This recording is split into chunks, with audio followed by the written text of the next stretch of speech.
Esta aula é sobre estruturas de contenção do tipo muro-gravidade. A designação estruturas de contenção é utilizada de forma genérica para referir-se a qualquer estrutura construída com a finalidade de conter, ou seja, manter estável uma determinada massa de solo.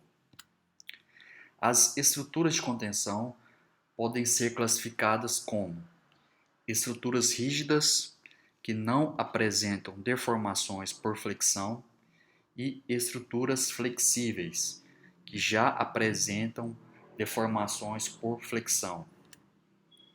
Dentre as estruturas rígidas, a mais comum é a do tipo muro-gravidade. Qual que é a definição da estrutura de contenção do tipo muro-gravidade? A definição é que são estruturas de grande massa que resistem aos impulsos horizontais pelo seu peso próprio. Ou seja, o que estabiliza a estrutura de contenção é seu próprio peso. Então, por isso que é chamado muro-gravidade, porque a gravidade, junto com o peso, é que mantém essa estrutura estável. Qual que é a aplicação desse tipo de estrutura?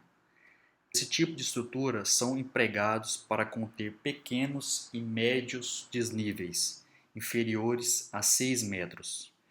Por que esse tipo de estrutura de contenção é aplicado só nesses casos, só em desníveis inferiores a 6 metros?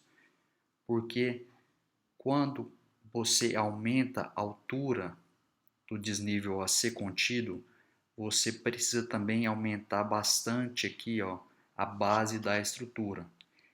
Então, se tiver uma altura muito grande, você vai ter uma base da sua estrutura muito grande. Então, vai ficar uma estrutura muito robusta. Então, fica inviável construir estruturas desse tipo para desníveis maiores do que 6 metros. E como é feito o dimensionamento do muro do tipo gravidade? É necessário primeiro realizar um pré-dimensionamento.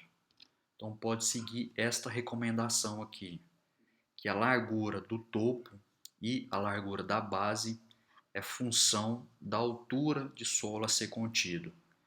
Então você estima a largura do topo através desta fórmula aqui e a largura da base através desta forma aqui. Estimou tanto a largura do topo como a largura da base, daí é necessário realizar 3 análises. Realizar uma análise do fator de segurança em relação ao deslizamento do muro, para analisar se esse muro vai deslizar ou não.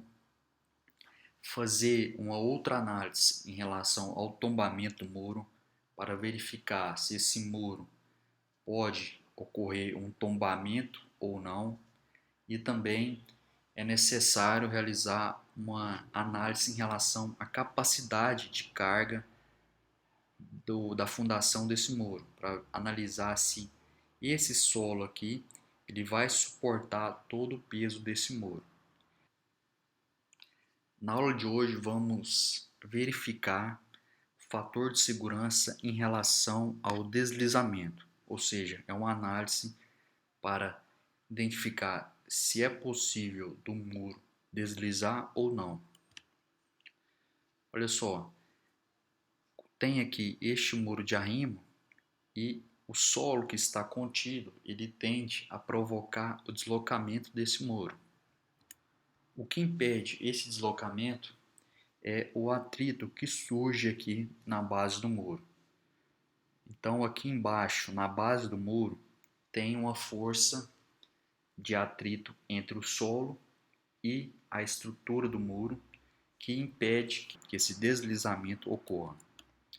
E como que é calculado essa força de atrito na base do muro? A força de atrito na base do muro ela é calculada a partir desta fórmula aqui. O F atrito é igual a esse PM é o peso do muro vezes a tangente do ângulo de atrito solo-estrutura. Como que é calculado o peso do muro? O peso do muro é a seção do muro, e no caso aqui é uma seção trapezoidal, vezes o peso específico do muro. Então, se o muro ele for construído de concreto, ele vai ter peso específico do concreto. Se o muro for construído de pedra, ele vai ser um peso específico da pedra. Se o muro for construído por alvenaria, ele vai ter o peso específico do material da alvenaria. Então, esse peso específico ele depende do tipo do material do muro. E o peso do muro depende também da seção no muro. Se for um muro trapezoidal, igual este daqui, fica a área do trapézio. Então, o peso do muro ele é calculado a área do trapézio vezes o peso específico do muro. E como é determinado o ângulo de atrito solo-estrutura? O ângulo de atrito solo-estrutura ele é função do ângulo de atrito do solo. O ângulo de atrito solo-estrutura ele é 2/3 do ângulo de atrito do solo. Então, você com o peso do muro e com o ângulo de atrito solo-estrutura, é possível determinar a força de atrito que tem aqui na base do muro. Mas como é determinado se o muro de arrimo ele está estável ou não em relação ao deslizamento dele?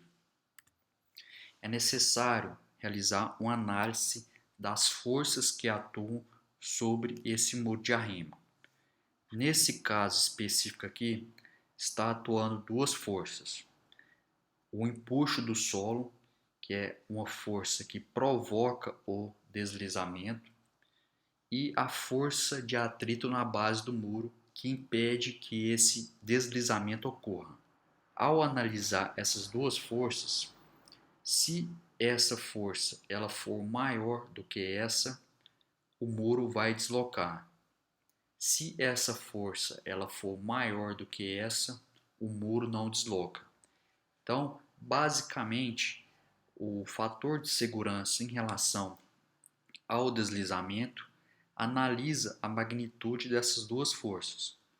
Se a força de atrito ela for maior do que o empuxo do solo, a força de empuxo do solo, o muro está estável. Se o empuxo do solo for maior do que o atrito aqui, a força de atrito, o muro está instável, está ocorrendo o deslizamento. Então, a análise do fator de segurança em relação ao deslizamento é uma comparação dessas duas forças. Então tá aqui, ó. O fator de segurança em relação ao deslizamento é a somatória das forças estabilizadoras.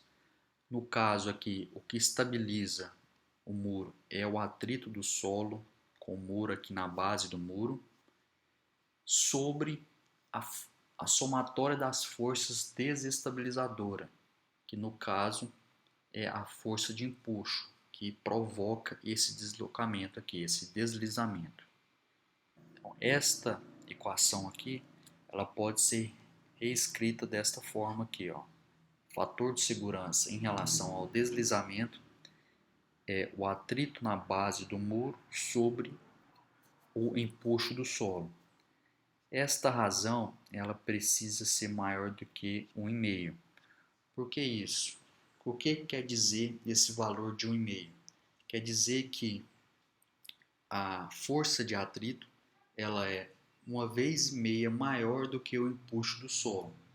Para que ela precisa ser 1,5 vezes maior do que o empuxo do solo? Porque se ela fosse igual ao empuxo do solo, ela teoricamente o muro já estaria estável. Mas para ter uma questão de segurança, ela precisa ter essa margem maior de meio a mais para garantir a estabilidade do muro.